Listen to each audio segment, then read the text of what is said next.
আমাদের গ্রামে সুন্দর সুন্দর সিরামিকের পাত্র তৈরি হয় নিজের হাতে। প্রথমে আমার চাচা পাহাড় থেকে কিছু বিশেষ সাদা পাথর ভেঙে আনেন।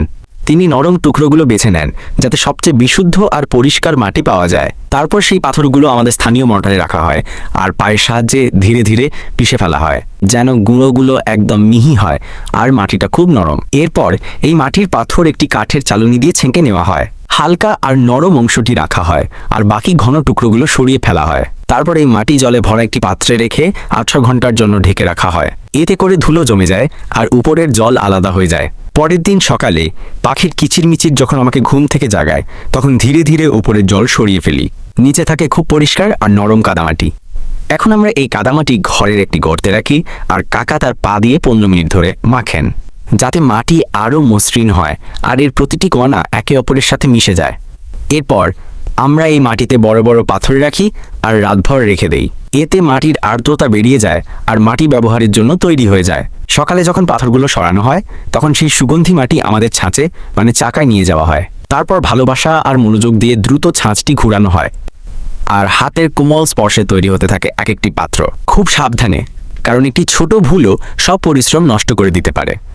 প্রথমে তৈরি হয় একটি সুন্দর কাপ, তারপর একটি হালকা প্লেট আর তারপর একটি খুব সুন্দর কেটলি।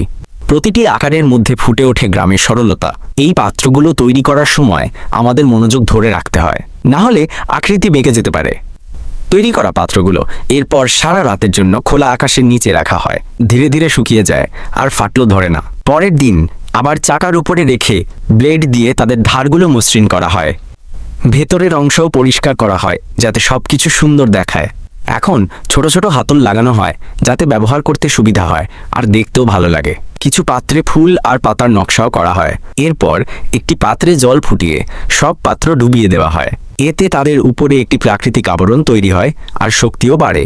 তারপর লোহার বাক্সে ভরে 14 ঘন্টার জন্য জ্বলন্ত চুল্লিতে রাখা হয় যাতে বাসনপত্রগুলো ভালোভাবে পাকে আর চকচকে হয়ে ওঠে। চুল্লিটি মাটি আর পাথর দিয়ে বন্ধ করে দেওয়া হয় যাতে ভেতরের তাপমাত্রা স্থির থাকে আর বাতাস ঢুকতে না পারে। সারা রাত ধরে সেই তাপমাত্রার দিকে নজর রাখতে হয়, কারণ একটু এদিক ওদিক হলেই সব বাসনপত্র নষ্ট হয়ে যেতে পারে। 2 দিন পর যখন চুল্লি ঠান্ডা হয় তখন সাবধানে দরজা খুলে ভেতর থেকে বের করে আনা হয় সুন্দর চকচকে সাদা চীনামাটির বাসনপত্র। দেখুন আমাদের গ্রামের পরিশ্রম আর মাটির সুবাসে তৈরি এই বাসনপত্রগুলো।